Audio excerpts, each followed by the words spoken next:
सामान्य अध्ययन की इस दूसरी सीरीज में आज हम आगे बढ़ते हैं। पहली सीरीज आपके डिस्क्रिप्शन बॉक्स में होगा, इसके अलावा आई कार्ड में भी आपको शो कर रहा होगा, तो वहां से आप पहली सीरीज देख लीजिए। आइए, ये सभी जो मैं सीरीज चला रहा हूँ सामान्य अध्ययन की, आपकी जितनी भी परीक्षाएं होती है जिसमें जीएस पूछा जाता है, सबके लिए आपके लिए रामबाण सिद्ध होगी। तो आइए देखते हैं इस दूसरी सीरीज में आज के टॉपिक। तो सबसे पहले हम लोग परीक्षाओं में पूछे जाते हैं कि खाए जाने वाले कुछ खाद्य पदार्थों के, विशेषकर फलों के भाग। तो आम का कौन सा भाग खाया जाता है? मध्य फल भित्ति। इसके अलावा सेब का पुष्पासन, अमरूद का पूरा फल ही खाने योग्य, फिर अंगूर का फल भित्ति एवं बीजांड, नारियल का भ्रूणपोष, केला मध्य व अंतः फल भित्ति, अनार बीज चोल, बीज खाते हैं अंदर का, और केसर वर्तिकाग्र। देखिए दोस्तों, यहाँ से मैचिंग में प्रश्न दे सकता है या सीधे पूछा जा सकता है कि निम्नलिखित में अनार का कौन सा भाग खाने योग्य है, निम्नलिखित में अमरूद का कौन सा भाग खाने योग्य है। इसलिए इस तरह के प्रश्न के लिए भी तैयार होंगे। आइए, तो आज का ये पहला टॉपिक हुआ। आज का दूसरा टॉपिक हमारे सामने है ऊर्जा प्रदत्त स्रोत, शरीर वर्धक भोजन और रोगों से रक्षक। ये सभी भोजनों के बारे में हम डिस्कस करते हैं। कौन कौन से पदार्थ हैं, यहाँ से प्रश्न महत्वपूर्ण होते हैं। तो यहाँ देखते हैं, सबसे पहले कार्बोहाइड्रेट और वसा को ऊर्जा प्रदत्त स्रोत के रूप में जाना जाता है। याद रहेगा, पूछा जाता है कि ऊर्जा प्रदत्त स्रोत कौन है? कार्बोहाइड्रेट और वसा। हमारे शरीर को सर्वाधिक ऊर्जा वैसे तो कार्बोहाइड्रेट से मिलती है, पर वसा में जो ऊर्जा होती है वो कार्बोहाइड्रेट से दोगुनी होती है। तो कार्बोहाइड्रेट के स्रोत कौन कौन से हैं? गेहूं, चावल, आलू, मक्का, शक्कर, बाजरा, केला, इसके अलावा शकरकंद, गन्ना, ब्रेड, ये सब है कार्बोहाइड्रेट के स्रोत भी कभी कभी भूली बिसरी यादों में मैचिंग में आ जाते हैं। फिर इसके बाद वसा।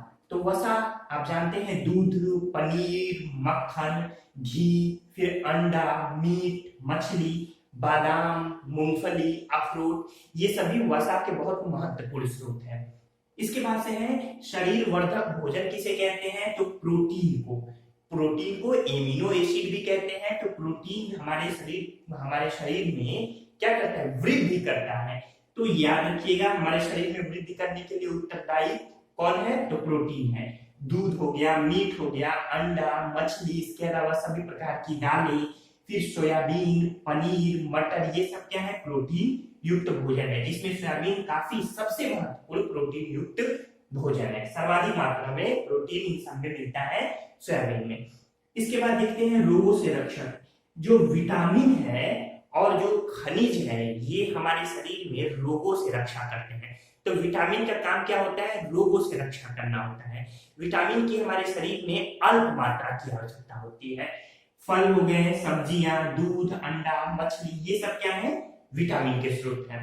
इसके बाद आता है विटामिन की खोज किसने की थी? ये खोज नहीं, शब्द, विटामिन शब्द का सर्वप्रथम प्रयोग किया था किसने? ये याद रखिएगा, सी फंक ने। अगर प्रश्न पूछे विटामिन शब्द का सर्वप्रथम प्रयोग किसने किया था, तो सी फंक ने।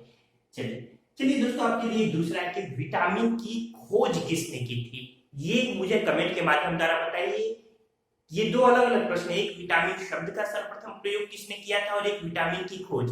विटामिन शब्द का सर्वप्रथम फंक ने किया था, अक्सर आप जानते हैं, लेकिन विटामिन की खोज अक्सर कंफ्यूजन की स्थिति में सी फंक का नाम आ जाता है। इसे कमेंट के माध्यम द्वारा बताइए। आइए आगे चलते हैं। एक और मैं यहाँ बता दूं कि प्रोटीन शब्द का सर्वप्रथम प्रयोग जे बेरजेलियस द्वारा किया गया था। किसके द्वारा?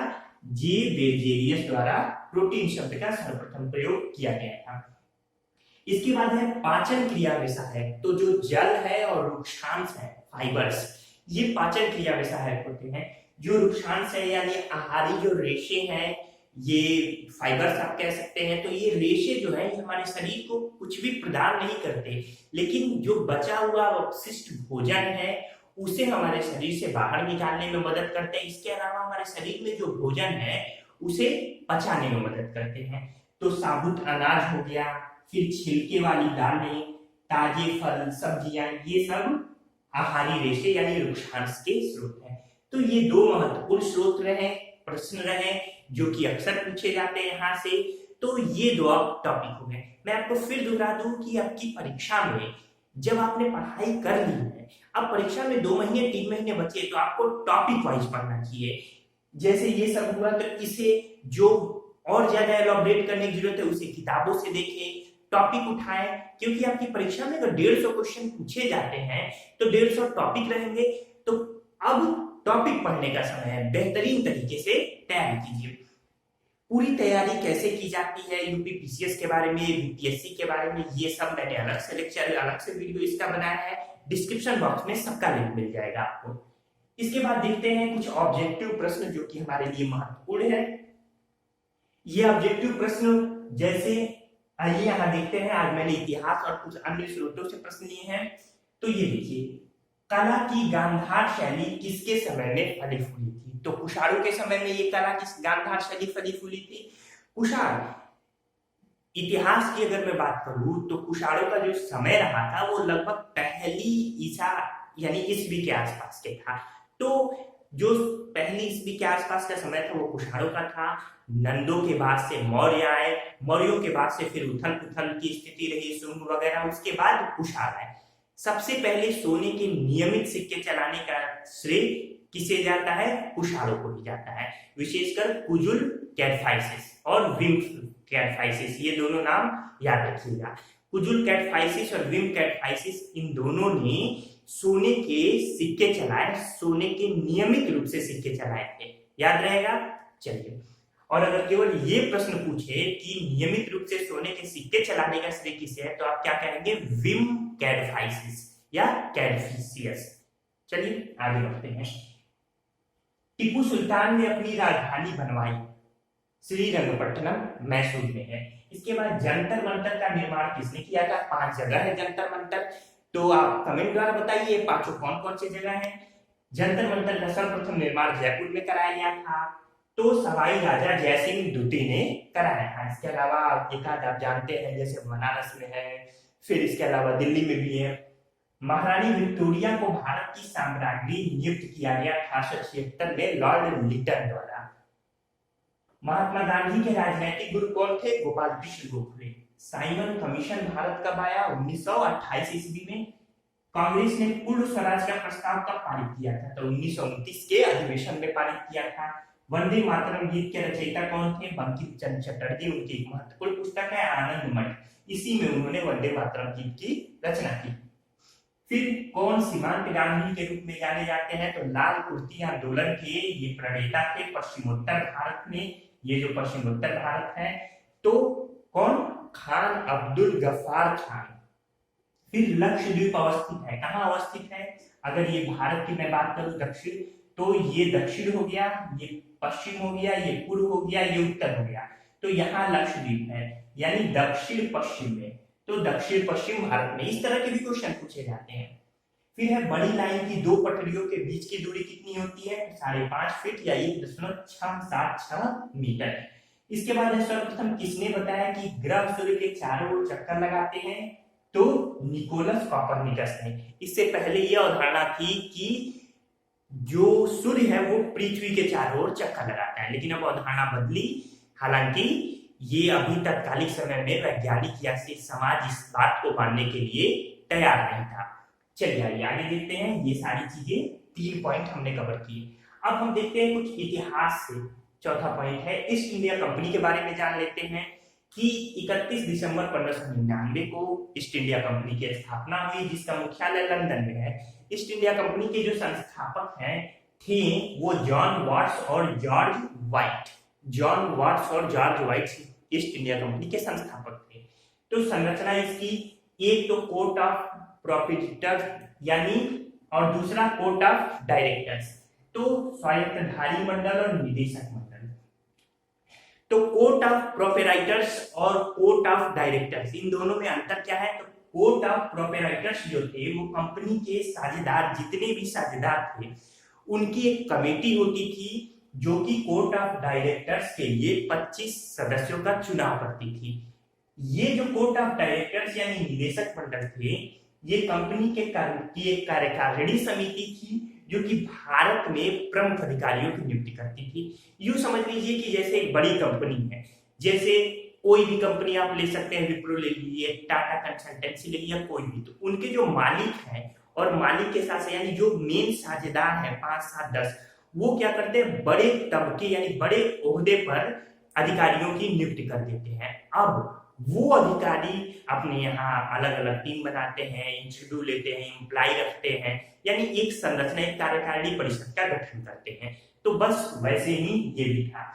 भारत में कंपनी के अधीन जो शासन चला था 1773 के रेगुलेटिंग एक्ट से शुरू हुआ था, 1858 तक चला था। 1853 में चार्टर एक्ट कंपनी के अधीन अंतिम एक्ट था। इसके बाद से भारत सरकार अधिनियम 1858 आया था। तो ये सभी रेगुलेटिंग एक्ट 1773, 1781 का सुधार एक्ट, 1784 का पिट्स इंडिया एक्ट, फिर चार्टर एक्ट 1793, 1813, 1833, 1853, यहाँ से प्रश्न पूछे जाते हैं और बड़े महत्वपूर्ण प्रश्न पूछे जाते हैं। ये सब मैंने आपको कवर कराया है। आपको हमारी प्लेलिस्ट में, आधुनिक भारत के प्लेलिस्ट में मिल जाएगा। इसके अलावा डिस्क्रिप्शन बॉक्स में भी मैंने इसका लिंक दे रखा है, आप वहां से देख लीजिए। इसके अलावा वीडियो के आखिर में भी आपको कुछ कुछ लिंक मिलेगा। तो ये सब रही ईस्ट इंडिया कंपनी की बातें। अब जाते जाते अंतिम पॉइंट देख लेते हैं, कुछ महत्वपूर्ण बिंदुओं पर चर्चा कर लेते हैं। देश की प्रथम महिला विधायक कौन थी? तो डॉक्टर मुथुलक्ष्मी रेड्डी। 1927 महाराष्ट्र विधान परिषद सीट से ये बनी थी, क्योंकि अंग्रेजों का समय था उस समय चुनाव का माहौल इस वर्तमान तरीके से नहीं था। तो डॉक्टर मुथुलक्ष्मी रेड्डी तो देश की प्रथम महिला विधायक। इसके बाद प्रथम पूर्णकालिक महिला वित्त मंत्री, तो ये निर्मला सीतारमण। पूर्णकालिक यानी जो पूरी तरीके से बनी, यूं कहिए स्वतंत्र रूप से, क्योंकि इंदिरा गांधी जी जब प्रधानमंत्री थी तो उन्होंने वित्त मंत्री का अधिकार ले रखा था। इसके अलावा आप जानते हैं कि देश की पहली पूर्णकालिक महिला रक्षा मंत्री बनने का भी श्रेय किसे है? निर्मला सीतारमण को।